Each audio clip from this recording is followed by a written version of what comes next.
నమస్తే, welcome to hit TV. ఈ రోజు మనతో పాటు ప్రముఖ ఆధ్యాత్మికవేత్త అలాగే ఆస్ట్రాలజర్ ముల్లపూడి సత్యనారాయణ గారు ఉన్నారు. వారితో మాట్లాడి మరిన్ని విషయాలు తెలుసుకుందాం.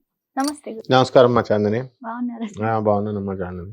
గురువు గారు, కుబేరుణ్ణి ఆరాధన చేస్తే అసలు ఎలాంటి ఫలితాలు పొందుతారు? కుబేరుడు అంటే యక్షుడు. మనకి యక్షస్వరూపాయ జటాధరాయ అంటాము. పరమేశ్వరుడు కూడా యక్షుడే. మొత్తము యక్ష జాతికంతటికి కూడా అధిపతి కుబేరుడు.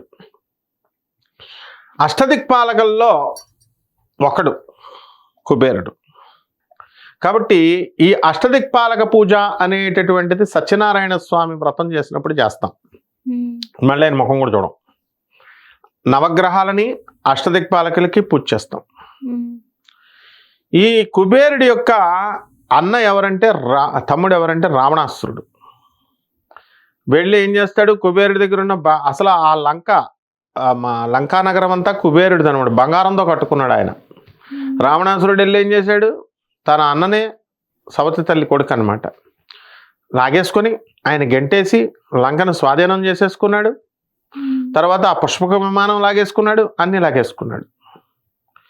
మరి అష్టదిక్పాలకల్లో మనల్ని రక్షించేవాళ్ళు అని అర్థం. కుబేరుడు ఆజ్ఞ అనుగ్రహం మనం ఆయనకు పూజ చేసినా చేయకపోయినా కూడా మనల్ని అనుగ్రహిస్తాడు ఆయన. వాయుదేవుడు ఉన్నాడమ్మా. రోజు ఆయనకి ఆరకర్పూరం ఇచ్చి మనం పూజ చేస్తున్నామా, గాలి ఆటోమేటిక్గా మనం శ్వాస తీసుకుంటున్నాం, వదులుతున్నాం.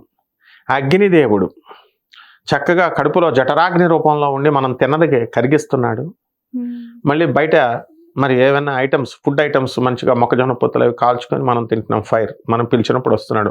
అగ్నిదేవుడు అది వంటే లేదు. అగ్నిదేవుడు ఏమన్నా రోజు మనం ఏమన్నా అష్టోత్తరం చేస్తున్నామా, ఆయనకి ఏమైనా కృతజ్ఞతలు చెప్తున్నామా మనం? లేదు. అలాగే కుబేరుడికి కూడా మనకు తెలియకుండానే మనము ఆయన పట్ల మనం కృతజ్ఞతాభావంతో ఉంటాం. సంపదలు ఆయన ఆజ్ఞలేందే ఎవరు రావు మనకి. ఆయన దగ్గర పిచ్చ పిచ్చ పైసలు ఉంటాయి, బంగారము, డబ్బు, ధనము అన్నీ. ఆయన ప్రసన్నం చేసుకోవడం చాలా ఈజీ, యక్షుడు కాబట్టి. అది సీక్రెట్ కనిపెట్టేసి చాలామంది లక్ష్మీ కుబేర యంత్రం, లక్ష్మీ కుబేర పూజ అని ఈ మధ్యకాలంలో లక్ష్మీదేవి కుబేరుణ్ణి పెట్టి చేస్తున్నారు కాంబినేషన్, సంపుటీకరణ. తప్పలేదు.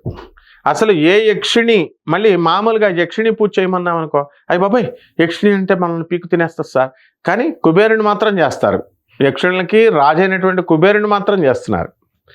యక్షిణి దేవతలు అంటే ఎవరంటే అమ్మ, కుబేరుడు అంటే ఎవరంటే అటు రాక్షసులకి ఇటు దేవతలకి మధ్య ఉన్నటువంటి జాతి. వీళ్ళకి కొంచెం కోపం ఎక్కువ తప్ప అనుగ్రహించడంలో దేవతల కంటే కూడా చాలా ఫాస్ట్ వీళ్ళు. కాబట్టి కుబేరుడిని కనుక మనం పూజ చేసినట్లయితే తప్పకుండా మనకి ధనం, డబ్బు వస్తుంది. అయితే కలియుగ భవిష్యోత్తర పురాణాన్ని మనం తీసుకున్నప్పుడు తిరుమల వెంకటాచల మహత్యం వస్తుంది, తిరుపతి గురించి వస్తుంది.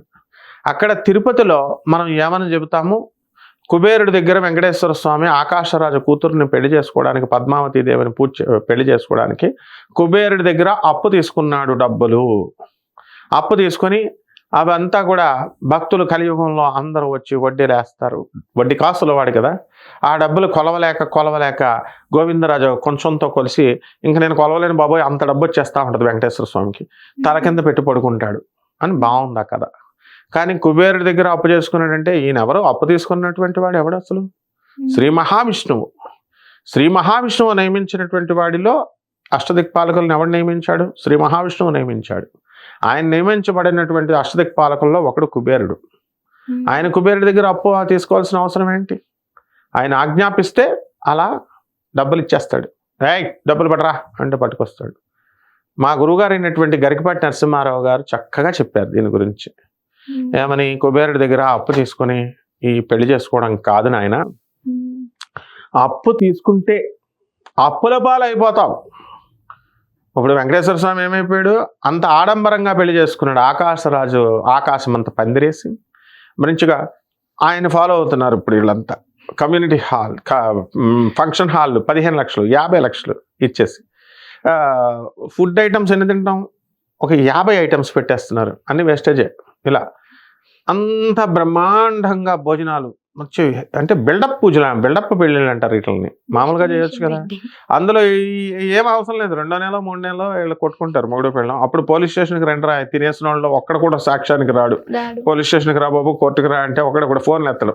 హలో హలో హలో అంటారు వినమన్నట్టు. అందుకని ఇదంతా ఇలా ఆర్భాటాలు చేస్తే అప్పుల పాలైపోతారు సుమా అన్నదే గోవిందరాజు యొక్క అవతార మహత్యం. అయితే శ్రీనివాసుడికి కలియుగంలో మనం లార్డ్ రామ కృష్ణుడిగా ట్రాన్స్ఫర్మ్ అయ్యాడు. ఆ శ్రీకృష్ణుడే శ్రీ వెంకటేశ్వరుడిగా ట్రాన్స్ఫర్మ్ అయ్యాడు.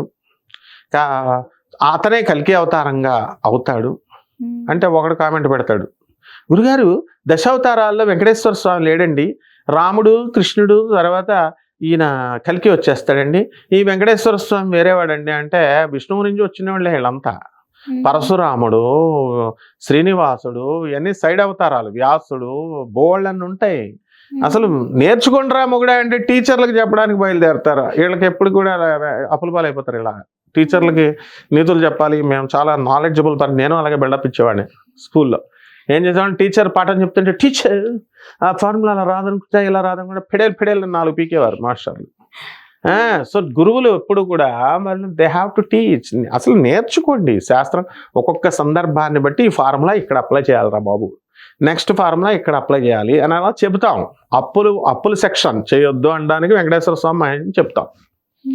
సో కుబేరుడు అనేటటువంటి వాడు ఈ యొక్క శ్రీనివాసుడికి ఏ విధంగా అయితే కథ ప్రకారం ఎలా అయితే ఇచ్చాడో, మళ్ళీ ఆయనకి వడ్డీ ప్రకారం మనం శ్రీనివాసుడు ఎలా అయితే ఇచ్చేస్తున్నాడో, కుబేరుడి దగ్గర విపరీతమైన డబ్బు ఉంటుంది. ఎంత తవ్వినా వస్తానే ఉంటుంది.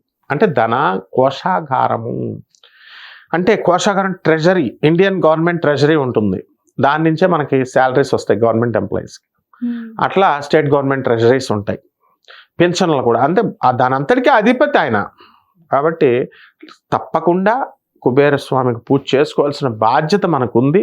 పూజ చేసుకుంటే అపర కోటీశ్వరులను చేసేస్తాడు, అందులో డౌట్ లేదు. కాకపోతే పని చేయాలి, దుప్పటి కప్పుకొని పడుకుంటే ఇవ్వడం మళ్ళా. కాబట్టి ఆయనకి ఎలాగా అంటే పూజకు ప్రొసీజర్ ఏంటంటే అష్టోత్తరం ఉంది. ఓం కుబేరాయ నమః, ఇదే మహామంత్రం.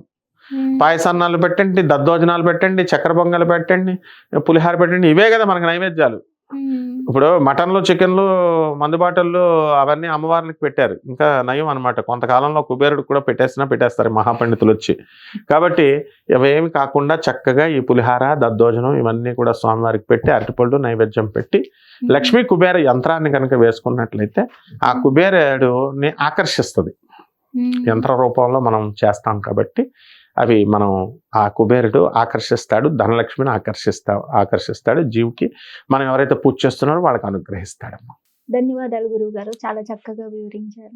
హిట్ టీవీ యాప్, ఇందులో short news, live news, entertainment shows, movies, digital magazines తో పాటు మీ జిల్లా వార్తలను కూడా ఫ్రీగా చూడొచ్చు.